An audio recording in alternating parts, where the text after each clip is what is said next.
ôi chả khai đấy tàu cái gì cái này bung ngon nuôi anh em lão ya đốn năng là thần ta lại đúng không mấy tên đó yani ấy đúng hồn kì bung ngon là bung lụt tụm bên là thần ta hồn là đi qua này nó hai bên đi da yani da cả cái nó ju thu nó hồn rồi ju yani này hay bạ à đó ấy thần ta đúng tê hồn là ghê na xịt bớt nó na rồi kiên chân leo tao chỉ mang gì đó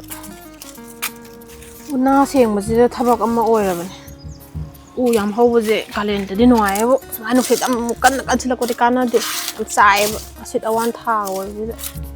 bé ma chắc tôi khăng ngân là thùng nào vậy ima du học sang khẩn nung ai khlag phải đó xí đi chắc tôi anh này khai am chắc thôi khi đó nó bung đi chắc tôi yam hậu đó vậy nó bung đúng sai chắc ok đó mà đi mà lại đi thắp hả anh ôi mà đó cái hình dáng thùng dài nó chắc khum đó bu hình dáng am ta lấy hậu đó bu mà đi nè alu khai đi lấy hậu mà đi alu đó càng soi khai thùng chân lo hình dáng dễ hảo thôi cái sai du alu rồi lẹ tôi có học xong alu càng soi thùng đấy bà mà thôi bây giờ kịp rồi hay mà ibung ngô bokul khôi ibung ngô đi thắp số chắc khi về đây hay là tin he my phone ju chat ba incoming leba ada ai sidai ka changa again changa kai da no ma thab su chat boi ma kari asim mangi maming dubu kari kunda le habra kaino moi da nung hon gani na chat ki bani nang ju khoi da ka toy toy na hek lau nei bungo nang bo as ima ai ne lak ni da ada akoi ba do 12 kar abane na coaching tha da taw leba coaching no ma da mari chale ma aduna ai sida lak koi matam du leitraba पैसा तिंगनब कई कांदब अखोई बाजे पंगदी पंगे लारे हाइयो जुई यारोइद्रबा इंगोंदबु coaching मरी थाजले कई दउदुइनो IAS ओइदउजु लेते coaching हायरगा अखोई बुंगो दुजु कोचिंग चसनिंग बने मपा हेक सिदो खिदना अदुदै दि अइजु मपा सिगिदगी मपागी वाखलदा चिफे लेना हेक वेदना सोजुना दना ना लेरे अई फिबम सिदबुदी नायसे करामता ने थाजदबा माजु अंगांग वना थबक सुबुदु चटलेरमिना कोचिंग अदो अमदा तौबा ngamdre अदोइमा वाखन नुंगाइतना सुम लेखा कदौदुइनो वाखन नुंगाइनबा बाबा तो नम थीरजिना इमा ए हाय कई मिजेन संदान जिदि तौ हाइदेने न सिन्दुना मुंगांग नुने इमा सुम फागी तौबनिदा इमा वाखन नुंगाइति अदुदा नुंगाइनबा ना सुम फागी तौबनि अदुदा इमा आई थोइबगा वारी हम सागेन लापनेबा तोबे मना कम चौगी हो चलुरो बेमा नंग साक तोम त थोनबा तौरो हे नबुंग अमु लाक्सन मना हालानी ma'am video J मरक थचरगा tracksuit, t-shirt, school bag, half pant, round shirts asina chingba item kya asi school gi oina natraga sports ki or conference or any other relevant events ki oina Balbag Industries thangbai banna bulk order laujari aduga school bag sing gi oina 20% off amadi buy 2 get 1 free gi offer thajakhiba adu lagliba April fawba amuk extend tawjare panjakriba item sing asi isagi apama mongda customize tawbagi khodong chawasu adumak pizari order tawbining natragana akopa marol khangbining isinaw singna Balbag Industries thangbai bandan lengsin birau natragana pizari ba contact number asida contact option bi toba ha kai nu na than hon thoi ro sigi nung lot ama ja hon ne paisa to khayam phangna ba na ai dum hol age na kai no nang call chati incoming lai paisa kam hap trabo incoming lai do ai jom tang di call ba di chat haning mane hapa phara ama ta le ra ba ije adu kai le rage nang ai thiri bo as kai le rage lai ri sha amda nung bhan am thai do su sal adu ga sanai je wari to hoi ne lummi ne sangi ne offer fajan thana re phironi ma dukan ge adu am thai do mo ho store dom ta yeng thok sei bani ama kaina tom bi store do khangbra adu gi 40% offer thai haba adu moi do phiron faja fasab su yaw bani kai do kai na tom store bo as jingmai rong da lei du khang dre adu gi store dum di khang de ne dia hoi ne khangera khangwera adu phare ne nang phiron khara leining hai dai ne adu da aina nang horom ge na haulai ni ai gi ju yausang gi phiron khara lei do leba adu nang ji paisa phak ta ju ne yausang mamang ba adum tha bane offer do nang paisa lai kan adum hairo hantak ti le ni da aina han de gi ne shampoo tha dare ni shampoo ma leiraga natradi paisa je ta lotion gi ba akhoi ma na maro ma hoji kan je chabi na ba ne adegi akhoi be ma gi school gi fee thi ba khot pa taw ba ga ado hantak ti soi leiram ne mamang se hi gi thabal du ju dress amaduna hawdagi loibo adum chongi aidi bane ikai ra bane mi mafam amada ju hajan thengna ba nupi phanyam yawi dana hoi ne nang mamang phiron am da hena su chen chen de ko as machu ma ki sakta bang ne nang li phuri machu duna maro ma nga chang ngam ni challe ga nang su chen nek chen da bane ado khangau chen da bdi khara phabani phuri chen dra dine mi ne irai lai na khang bane aduna phuri tine ani gum le hauze dakte hoi hantak ti ai jo phuri to khara ahongba ama yengaga ani hum leige na khali ni t-shirt oirasu hoi ado akhoi be magi ju purit Yaoshang gi leibiyo na haibane ba mai ju purit ama leirage ima gi ju kaino ma yengage ai shampoo do paisa khara yamna di yaw nang shampoo ta dai ro shampoo in thadare bai aduna saving do aduna tadi ngam mai ka yamu nang na sum khanbada chawrak na kyamu yawramani khande cham chapi adigi marak tadi chawga chapi ju khatha thagimni es adu de yani nang kona da june ai dum khara hapake mamang Yaoshang gi do ai di kai bani purit angang du ga khangau amu du ga ne ai gi school khongop tu ga tabal chong chali ado nang ta khong ti leiram na tro khongop ti yari da han second hand gi lupa chamyang khai bi bu le heuge o ho phone lang ma le to kana tanja ji da hello mantra ai am tang ho jalu gi ko ho adu bro shopping cha sena haina bado adu do aina thoi bada ju cha sena horami ba ho tamo ayum yor tawra ge tai lai ni he ai nang on tam gi tawri kau kai amado nang thaban lau haira kon hedakti kona no mo khoi nang thome man bi do khang dro nang ba nang ko tan tan ra thaba law hai ra adu di nang hanta awang du la chala di mana ne yara poi wa su lai te aduna handakti khap phaja ba ma khan nap ka do yeng ga dum lai thara se sil dam ni to hoi ai ngon da di hairak ti ni ma ikai ri ram ni ne du nang on da haira ani soidre phone ne ne incoming lai raga haira ani ba incoming ai ise yam kui bi natri kai no tha ma khai mu khatang ai ri nang incoming lo dum thamo adu number do mai kak chagra ni company ado nang kyam wali ge ngasi ge sina la sala dam da o adu chat miners oh ado mama sange du mai na ne antak su Yaoshang manung thabak su ge ga dhar kan ko nang hantak Yaoshang manung thabak su chat lai thua ba nupi to phang ba gai tu e yaroi su yaroi koi ba kha cha se ba halla jai to domcha Lusala ga haira ibunga aw lo sala ge domcha wadi ding halai ram ko khong lai ro na hoi walking na adum lai thanda khong ibunga samnga cha na pi wa haibun natro hoi domcha awat baduna ko na hon ma lo lo rage hoi thoge domcha phai law sa ta na sa na su jara ga phang ba paisa ji lungai ram ni ne ha nuai adu gi di adu nang di suba ji tan de ai di khoi ba paisa ga pairam de ai ni suba tan ni mata ji ga ne ai chara yen chi dui man ko as adum ne nang paisa le ram ba nang ju dum su tam ni khoi ju ka shu am suningu ba kholingu ba nate condition ne yada na sure easy ni hoi du ma chak thong ba chak la me ibunga nang hala ba thong ngami nasan nupi na thong mo sang rabne paisa bu pira pro nang asibo lupa changa la we ma kai gino ima season ga hera natte da hang mani da sum nang dum thamjan jaro da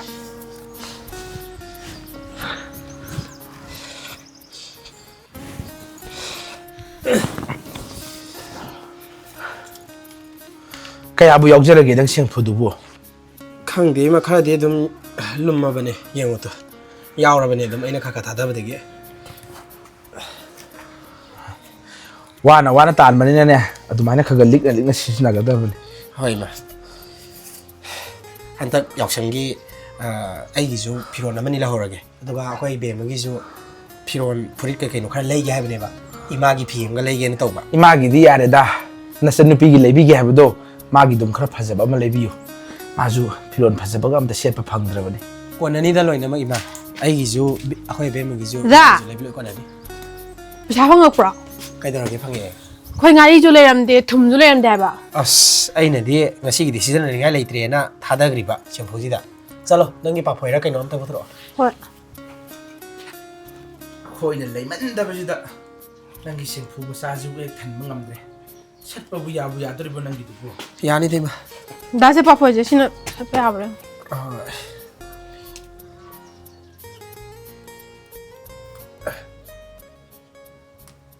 ngari ga kai ga hai bano ngari ga thum ga chani cha pi jong chang gre ne changwa jeng shala ge se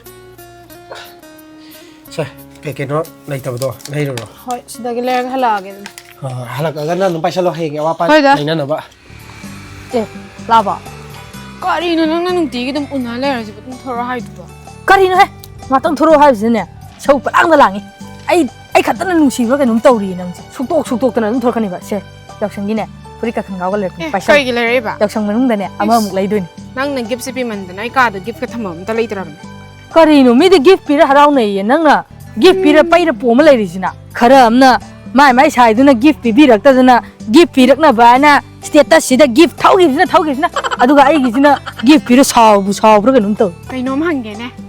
नंजे नोय बा पैसा पाइरमद्रगदि gift पीरे ma'am पीरकद्रना इ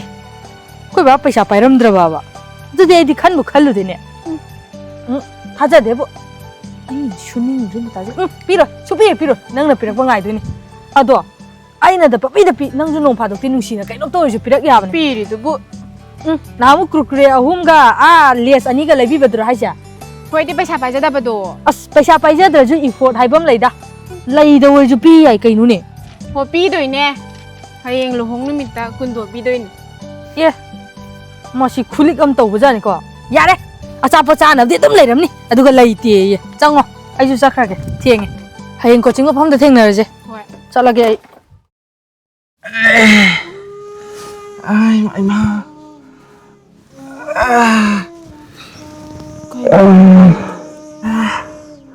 Ibema, Ibungo. Ima, kedorogi ma, ma, kedorogi ma. Na abdung haurira. Ai puk na bi dong haure ne. Guli ka sabro ngasi ge. Sai sa ra ju phatre ngasi de kairom tawre ne. Ai da dam da karu ge lem ko. Da. Da. Ma do ma na abdung haure mtla o. Ha.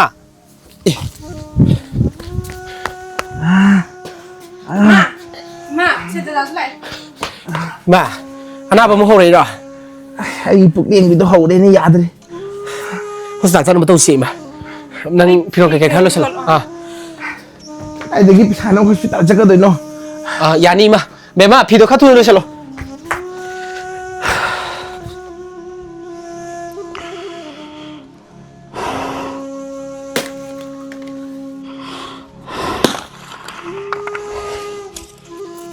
Mema, imai pidom ta kita turun lo salo.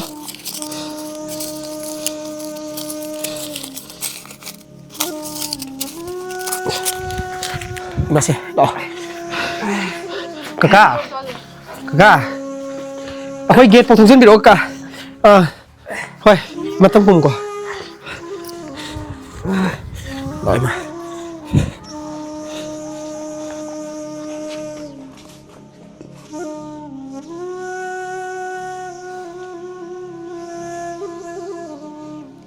ꯕꯥ ꯍꯌꯦꯡꯗꯤ ꯈꯪꯈꯟ ꯆꯠꯁꯦ ꯍꯥ ꯑꯗꯨꯒ ꯑꯆꯥꯄꯣꯠ ꯀꯩꯀꯥꯁꯨ ꯈꯔ ꯆꯥꯔꯛꯁꯦꯕ ꯃꯥꯗꯣ cafe ꯆꯪꯅꯤꯡꯉꯦ ꯍꯥꯏꯕ ꯈꯪꯕ꯭ꯔꯥ ꯑꯗꯨꯒꯤ ꯈꯪꯈꯟ ꯆꯠꯁꯤꯀꯣ ꯌꯥꯗꯣꯏ ꯅꯠꯇ꯭ꯔꯣ ꯍꯌꯦꯡꯗꯣ ꯅꯣꯏ ꯆꯠꯊꯣꯛꯎꯔꯣꯗ ꯑꯦ ꯀꯩꯗꯧꯔꯒꯦ ꯍꯥꯏꯁꯦ ꯑꯩ ꯍꯟꯗꯛ ꯌꯥꯎꯁꯪꯁꯦ ꯍꯥꯟꯅꯗꯧꯅ ꯐꯨꯔꯤꯠ ꯑꯉꯥꯡꯕꯁꯤꯒ ꯑꯩꯒꯤ ꯁ꯭ꯀꯨꯜ ꯈꯪꯒꯥꯎꯗꯣ ꯑꯗꯨꯗꯨꯒ ꯇꯧꯔꯒ ꯑꯗꯨꯝ ꯌꯥꯎꯔꯒꯦ ꯌꯥꯔꯣꯏꯍꯦ ꯀꯩꯅꯣꯅꯦ ꯑꯦ ꯅꯪꯕꯨ ꯄꯩꯁꯥ ꯂꯩꯔꯦꯗꯥꯏꯅꯦ ꯄꯩꯁꯥꯗꯣ ꯁꯤꯖꯤꯟꯅꯊꯣꯛꯈ꯭ꯔꯕꯣ ꯀꯩꯅꯣ ꯉꯔꯥꯡ ꯑꯩꯈꯣꯏ ꯃꯥꯗꯣ ꯑꯃꯨꯛ ꯀꯟꯅ ꯉꯝꯃꯛꯇꯗꯅ ꯑꯩ ꯏꯇꯥꯎꯗꯁꯨ ꯍꯥꯏꯕ ꯅꯪꯗ꯭ꯔꯦ ꯍꯥ ꯖꯦꯅꯤꯝꯁꯇ ꯑꯃꯨꯛ ꯌꯧꯔꯨꯔꯦ ꯁꯦꯐꯨꯗꯣ ꯊꯨꯒꯥꯏꯔꯒ ꯏꯃꯥꯕꯨ ꯄꯨꯈꯠꯂꯨꯔꯦ ꯂꯣꯏꯈ꯭ꯔꯦ ꯄꯩꯁꯥ ꯈꯔꯗꯤ ꯐꯔꯕꯣ ꯑꯣ ꯏꯃꯥꯕꯨꯗꯤ ꯈꯔ ꯐꯒꯠꯂꯦ ꯐꯔꯦ ꯐꯔꯦ ꯑꯗꯣ ꯅꯪ ꯄꯩꯁꯥꯒꯤꯗꯤ ꯀꯩꯝ ꯈꯜꯂꯨꯔꯅꯨ ꯑꯩꯅꯦ ꯑꯩꯈꯣꯏ ꯄꯥꯕꯗꯒꯤꯅꯦ ꯄꯩꯁꯥ ꯈꯔ ꯌꯦꯞꯄꯦꯕ ꯌꯥꯎꯁꯪ ꯂꯣꯏꯗ꯭ꯔꯤꯐꯥꯎꯗꯤꯅꯦ ꯑꯗꯨꯝ ꯀꯣꯟꯅꯅꯤ ꯀꯩꯝ ꯈꯜꯂꯨꯅꯨ ꯁꯦ ꯑꯕꯦꯝꯃꯩꯁꯨ ꯀꯩꯅꯣ ꯂꯩꯅꯤ ꯍꯥꯏꯗꯥꯏꯅꯦ ꯐꯤꯔꯣꯟ ꯈꯔ ꯂꯩꯅꯤ ꯍꯥꯏꯗꯥꯏꯅꯦ ꯃꯥꯒꯤꯁꯨ ꯑꯩ ꯑꯗꯨꯝ ꯇꯧꯔꯒꯦ ꯌꯥꯔꯦ ꯍꯌꯦꯡ ꯉꯟꯅ ꯂꯣꯏꯁꯤꯜꯂꯛꯎꯀꯣ ꯑꯩꯗꯤ ꯌꯥꯔꯣꯏ ꯍꯥꯏꯁꯤꯅꯤ ꯅꯪ ꯃꯃꯥꯡꯒꯤ ꯐꯤꯔꯣꯜꯗꯨꯗꯅꯦ ꯑꯗꯨꯝ ꯌꯥꯎꯕ ꯌꯥꯔꯣꯏ ꯌꯥꯎꯁꯪꯗꯣ ꯀꯣ ꯑꯁ ꯚꯥꯏ ꯑꯩ ꯏꯀꯥꯏꯕ ꯑꯃ ꯌꯥꯎꯁꯜꯂꯛꯑꯦꯗ ꯃꯃꯥꯡ ꯊꯥꯒꯤ ꯁ꯭ꯀꯨꯜ ꯐꯤꯁꯨ ꯅꯪꯅ ꯊꯤꯕꯤꯕꯅꯤꯗꯣ ꯍꯧꯖꯤꯛ ꯑꯃꯨꯛ ꯗ꯭ꯔꯦꯁ ꯑꯃꯨꯛ ꯏꯆꯟꯒꯤꯁꯨ ꯌꯥꯎꯅ ꯂꯩꯕꯤꯒꯦ ꯍꯥꯏꯁꯤꯕꯨ ꯇꯥꯅꯤꯡꯗꯦ ꯀꯔꯤꯅꯣ ꯑꯁꯤꯕꯨ ꯋꯥꯅꯦꯅ ꯉꯥꯡꯉꯤ ꯅꯪꯗꯤꯅꯦ ꯍꯌꯦꯡꯋꯥꯏ ꯄꯩꯁꯥ ꯁꯣꯏ ꯄꯥꯏꯔꯛꯀꯅꯤ ꯈꯪꯉꯤ ꯑꯩꯗꯤ ꯁꯨꯅꯤꯡꯗꯦꯗꯅ ꯑꯗꯨꯅ ꯑꯩꯈꯣꯏ ꯕꯥ ꯍꯦꯛ ꯂꯩꯈꯤꯗꯕꯗ ꯑꯩꯗꯤ ꯂꯣꯏꯔꯦ ꯑꯗꯣ ꯑꯩ ꯍꯧꯖꯤꯛ ꯇꯧꯔꯤ ꯃꯌꯥꯝꯁꯦ ꯅꯉꯣꯟꯗ ꯑꯃꯨꯛ ꯂꯣꯏ ꯂꯧꯗꯣꯏꯅꯦ ꯀꯥꯟꯗꯦ ꯍꯌꯦꯡ ꯉꯟꯅ ꯆꯠꯁꯤ ꯂꯣꯏꯁꯤꯜꯂꯝꯃꯨꯀꯣ ꯉꯟꯅ ꯑꯩ ꯆꯠꯂꯦ ꯌꯥꯔꯣꯏꯀꯣ ꯏꯇꯥꯎ ꯑꯦ ꯑꯁ ꯑꯩꯗꯤ ꯏꯃꯥ ꯑꯅꯥꯕ ꯍꯪꯕꯒ ꯀꯥꯎꯋꯦ ꯏꯃꯥ ꯆꯍꯤ ꯈꯨꯗꯤꯡꯒꯤ ꯍꯔꯥꯎ ꯇꯌꯥꯝꯅ ꯂꯥꯛꯄ ꯌꯥꯎꯁꯪ ꯀꯨꯝꯍꯩꯁꯦ ꯑꯩꯒꯨꯝꯅ ꯂꯩꯖꯗꯕ ꯀꯌꯥ ꯑꯃꯁꯨ ꯁꯦꯠꯅ ꯆꯥꯅ ꯂꯩꯇꯕꯒꯤ ꯑꯋꯥꯕ ꯀꯌꯥ ꯃꯥꯌꯣꯛꯅꯔꯝꯒꯅꯤꯀꯣ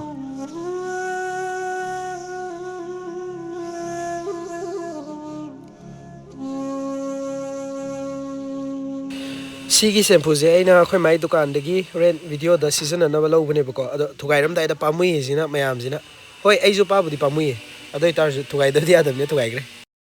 ꯍꯣꯟꯅꯦ ꯄꯩꯁꯥꯗꯣ ꯈꯔ ꯌꯥꯝ ꯐꯪꯅꯕꯅ ꯑꯩ ꯑꯗꯨꯝ ꯍꯣꯜꯂꯒꯦꯅ ꯍꯪꯉꯣ โกนจะเตียกไว้แล้วกันเดินไปเรา데 왜 사이네 봐 아이 생 감들이네 봐 나리 봐 유유시 아차 얘도 미워져 너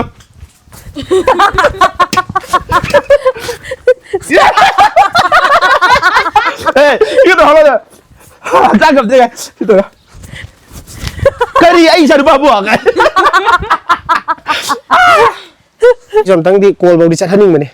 หาบเงินเดือนในประชาตัว โอ้ตัวพาริเชนุ่งตัวหันน้ำตาให้ดูหรออะดูก็ชา แต่ไอ้นั่นดูนี่เราสมได้นะมั้งเรา อะดูก็ชาหนังเจวาริโต เฮ้ยเนี่ยลุมมินี่ไก่น้องแพ้จะเลยจีบ้าไก่ตัวน้องไก่น่าต้องมิสตูร์บ่ อัสจริงไม่ต้องทะเลไปดูข้างด้วย ไก่น่าต้องมิสตูร์ไก่เราเสียทีเองใช่ไหม ตั้งทั่วกันแล้ว 감생기 봐 ไปชาจะหันลีดิ 삐까 감생기 เสียสดีสปีกเลยอย่าง 2x ตะกัวสักตัวนึง get ready 1 2 Dada Imado Kanum daure Mai anab dung har kumale เจลักกันอาศัยได้เรียบปากกาจอกิ้งก็ยังใส่กันยาเลยเขารู้ยาเลยวันแอคชั่นโทรโอปะโลชันลากให้เราบุ้งอ่ะไม่ให้เราโลชันลากให้เราบุ้งอ่ะยุ่มหันลากให้เราให้กันอาดุมให้เรายาเลยอาดุกันเลร์โมให้กันจังกบะประชาชนถกจังเนี่ยแกไม่ให้ดิaku skit namu bane ada skit namu itu nang na bane ada na pom tok tapi tapi panik sih kadang kan jalan